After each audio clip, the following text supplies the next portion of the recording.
Hello everybody, I'm Catriona Morten, I'm a sensory-motor psychotherapist, and today what I'd like to talk about is knowing what we're up against. Why behaviours are usually a solution to a problem, not the actual problem themselves. But before I go into any of that, if you're enjoying these videos and what we're doing, then give us a like and subscribe to our channel because it really helps us help more of you.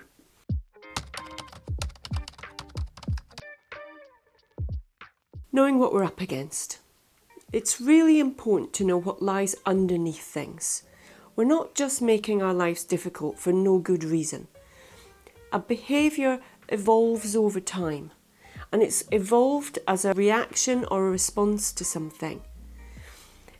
We don't just develop them to be difficult, even if that's what we're told, that we're just being difficult.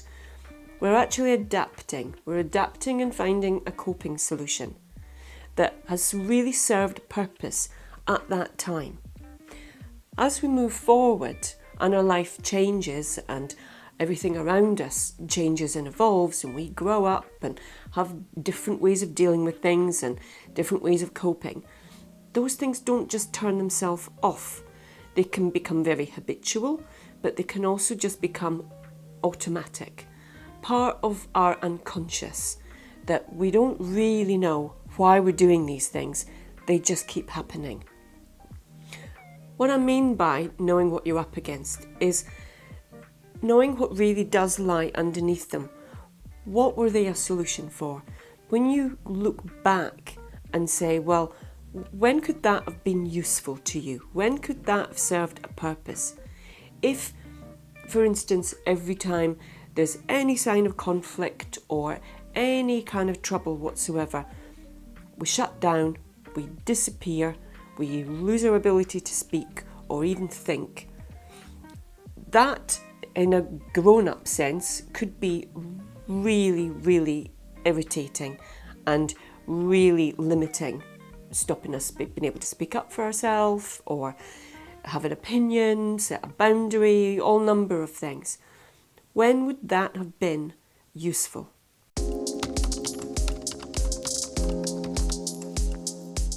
If all we ever do is try and take away behaviours, if they're serving a purpose, then something else is going to have to take its place.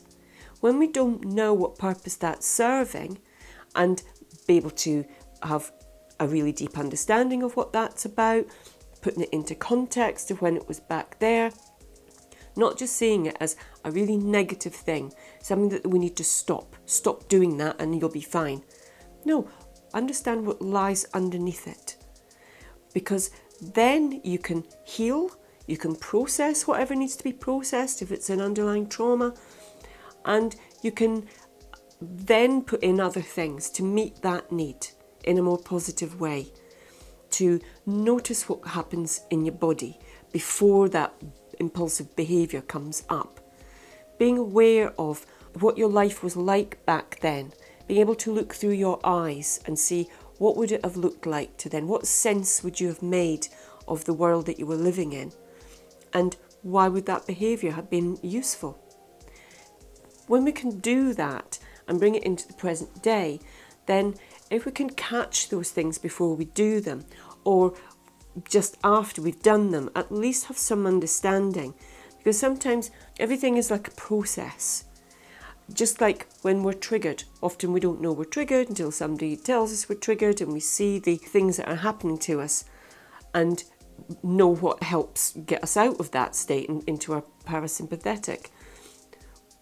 The next stage is recognising when that's happening. It's the same when we're doing any kind of behaviours, that it's being aware that that's why we did that, and then the stage after that is catching it just before we do it or while we're doing it, knowing what's driving that, being able to reassure ourselves that everything's different now. These behaviours can be any number of things. They can be the kind of automatic things that happen to us that are out of our control. They can be real go-tos whenever things are difficult, things to do with eating, drinking, even things like self-harm. That served a purpose at some point, and there can be a multitude of purposes for that.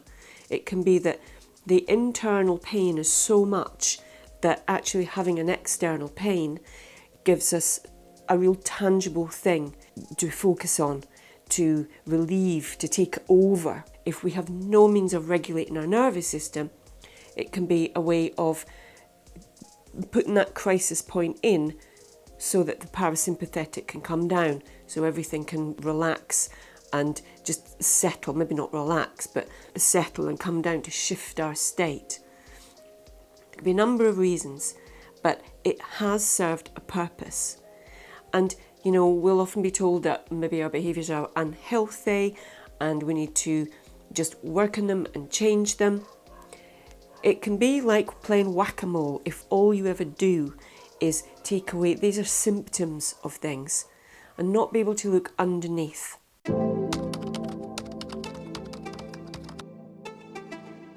It's really important, I think, in therapy to really have a sense of the underlying belief systems that lie underneath that. And we can poke those things with all manner of ways, using probes, which are potentially nourishing statements. If we can't sit still, what happens when you actually physically make your body still?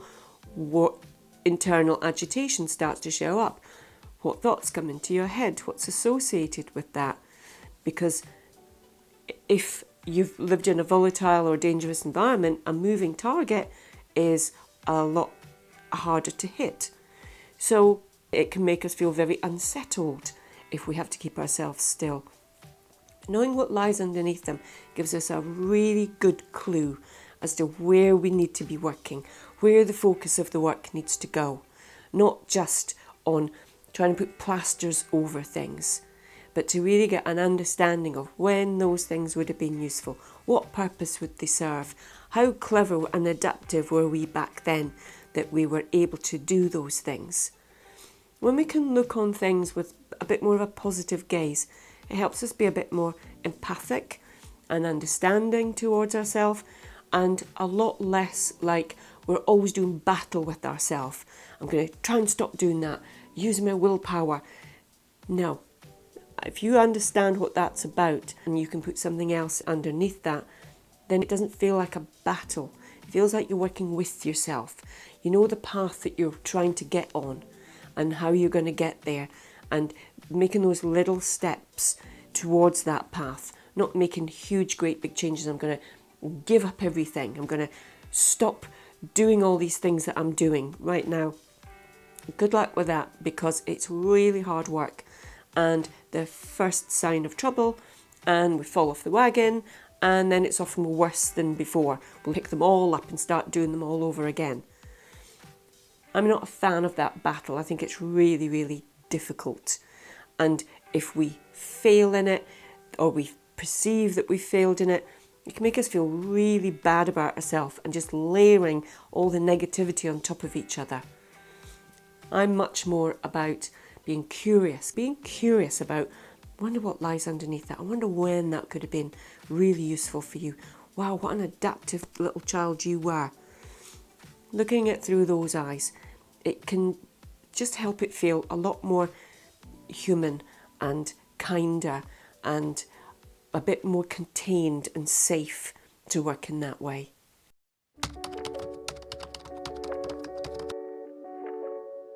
Change feels a lot easier when it's incremental. We wouldn't expect to, well, tomorrow I'm going to go and run a 27-mile marathon. I'd have to start maybe just fast walking or running for a minute and walking for a minute. You'd have to build up to it. And it's the same when we're trying to make changes. If we just go, right, I'm stopping that today.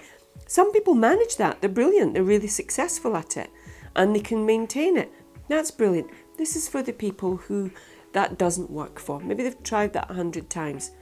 Understanding what purpose it serves can just make it a lot easier to know what will be helpful, what's the best way of tackling that thing, because we're all different. And it's about finding the solutions, the ways of working that suit you, tailor-made to you, so that each step you take, you can see the progress you've made. You might take one back every now and again, but that's not failure. That's not going back to square one. It's just those little bumps that we hit, but knowing that that's the progress that we're making, so that 5 steps on you can look back and say, oh yeah, I'm really doing well on that one. It just feels a bit more supportive that you're working with yourself, not against yourself. So I hope that's been helpful, useful, helps you make sense of things that you're doing, the behaviours that you have. So if it resonates with you, give us a like, subscribe to our channel, and I'll look forward to seeing you again very soon. Okay, bye.